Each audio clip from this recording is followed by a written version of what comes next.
Let me give you 3 steps to start life change that can change your life, your personality, your lifestyle. Everything can change.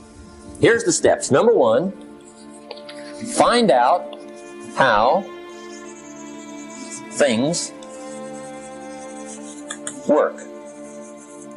The first key to doing better is find out. To change your life, really, you need ideas. There isn't anything an idea can't change. And Shoaff taught me the major problem is lack of an idea, not a problem. At first, I didn't have any money. I said to Mr. Shoaff, I don't have any money. He said, that's not a problem. Now, see, up until then, I always thought it was. Right? I was confused. He said, no, the problem is lack of an idea on how to create money and wealth. It isn't lack of money, it's lack of ideas. So if you get the ideas, see, you can change anything. Now, to get ideas, you need a constant study of finding out.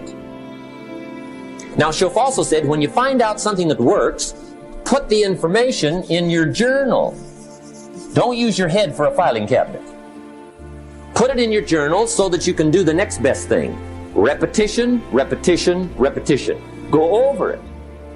And if you repeat it, go over it, sure enough, someday, some mysterious day, the idea takes root, starts to grow, and shows up in your bank account, and your dress, and your personality, and your lifestyle. But capture the ideas in your journal. Find out how things work. Shoaff gave me this word for my life change. He said, study. Great word. If you wish to be successful, study success. If you wish to be happy, study happiness. If you wish to be wealthy, study wealth. Don't leave it to chance. Make it a study. Some people just go through the day with their fingers crossed. See, that won't do it.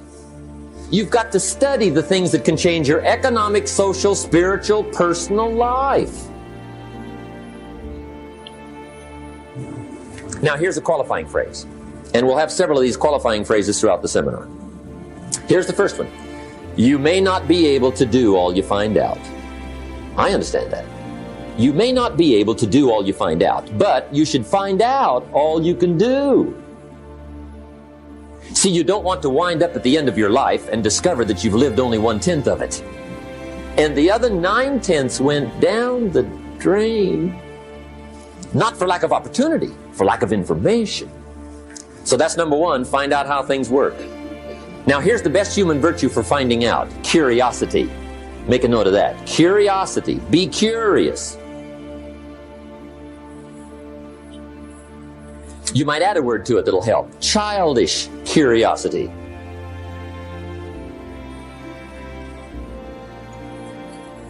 What will kids do if they want to know something bad enough? Bug you, that's the phrase. They can ask 1,000 questions. You think they're through? They got another 1,000. They'll drive you to the brink. It's a virtue. When you gotta know, be like a child. In fact, Jesus, the master teacher, said, unless you can become like little children, you might as well forget it. You don't have a prayer.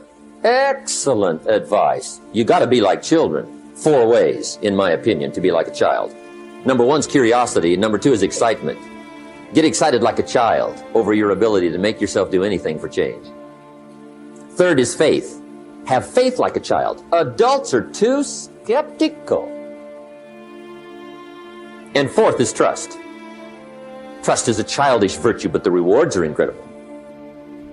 I kept my job at McKinley, and part-time I started in the financial services industry and started to build a team of people and started to get my licenses and that transition, and I struggled like every upstart entrepreneur does. Well, it takes like 3 to 5 years until you really get a few clients, you know. In any business, I don't care if it's financial services, tech, dry cleaners, entrepreneurs, the first 5 years is just full of false starts. Yeah. You get it going, then you don't. You get it going, you take a step forward, you take 3 back. It's constant false starts. It's constantly thinking you have it going. It's constantly negotiating in your mind the price you're paying. Is it worth it? Should I quit?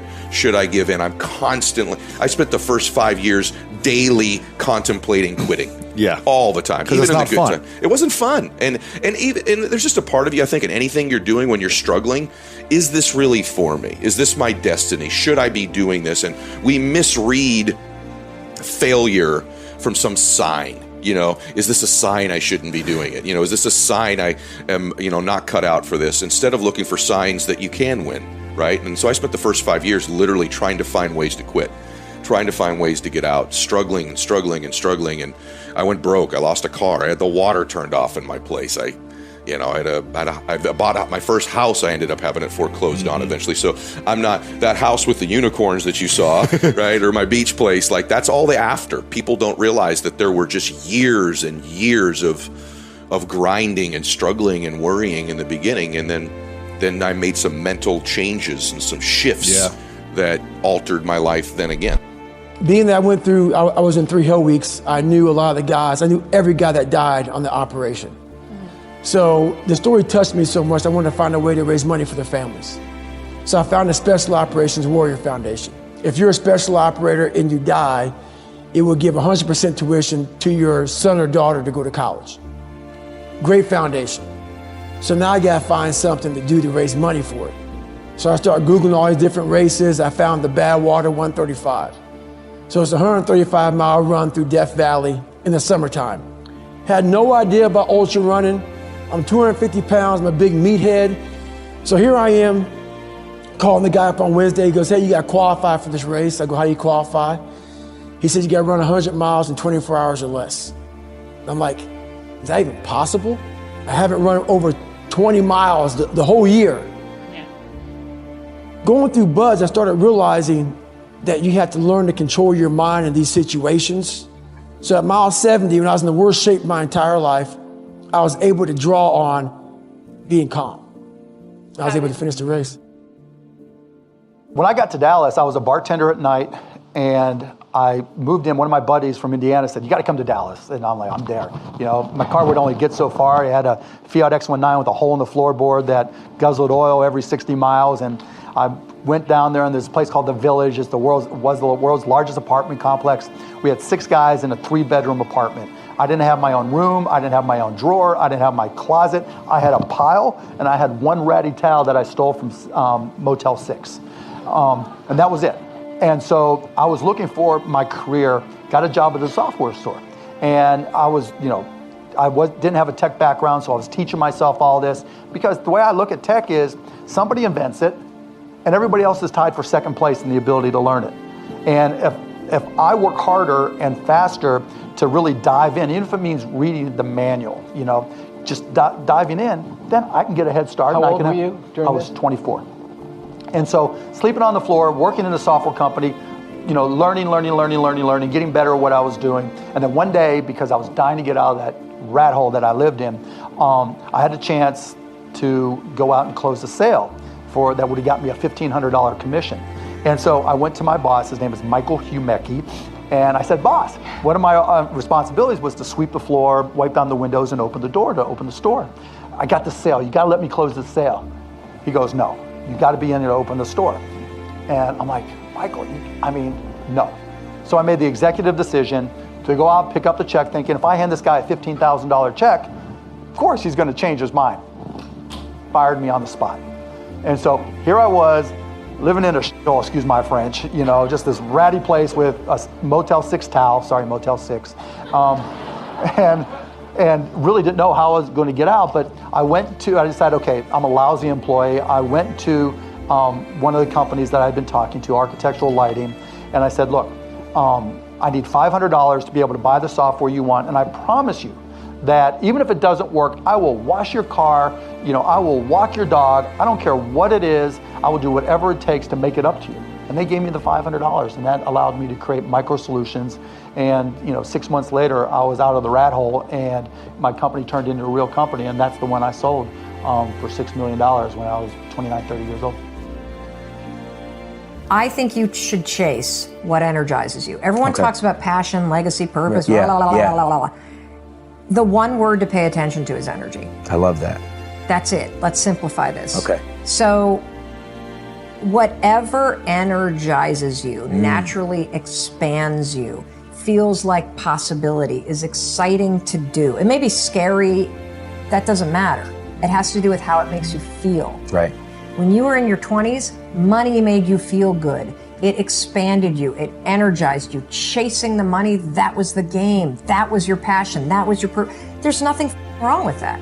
Nothing wrong with that. And I particularly want to say that to the women that are watching. Yeah, hell yeah. Because it is socialized into women not to chase success like that, not to go after the money. And so if what energizes you is amassing wealth, go for it. But what and the reason why I say that is because people talk about the word passion or purpose. Right. And the truth is, it's not a person, place, or a thing. It's not. It is the feeling of being expanded and energized. Right. If you're pursuing your passion, it means that you wake up every day and are energized. Mm-hmm. So instead of trying to think, what's my purpose? What's my passion? What's my purpose? What's my passion? I don't know. Yeah. Instead of thinking like that, I want you instead to ask yourself, what could I do today that would energize me? What energizes me? If it's making money, figure out how to make money. Right. If it is making a difference, figure out how to make a difference. It could be in any single shape or form. But if it energizes you, that's what you need to follow. And what happens is that passion also, because it's energy, it dissipates over time. Because when you first start making money, it's thrilling. Yeah. Thrilling. There is nothing more exhilarating than making your first million. Yeah. Nothing more exhilarating. Yeah. But what happens is once you learn how to do something once, you can do it over and over again. And so it starts to become routine, which means it's no longer energizing. Right. Which is why every entrepreneur out there goes through the mode of chasing the money, and then you hit the money that you need to make, and then you're like, I'm not fulfilled. What's my purpose? I don't know what to do. Yeah, I went through that. I need to find the way. I did the. Everybody does. Yeah. And it's because you were energized by the money, and now you're not. Yeah. Now you got to be energized by the next thing.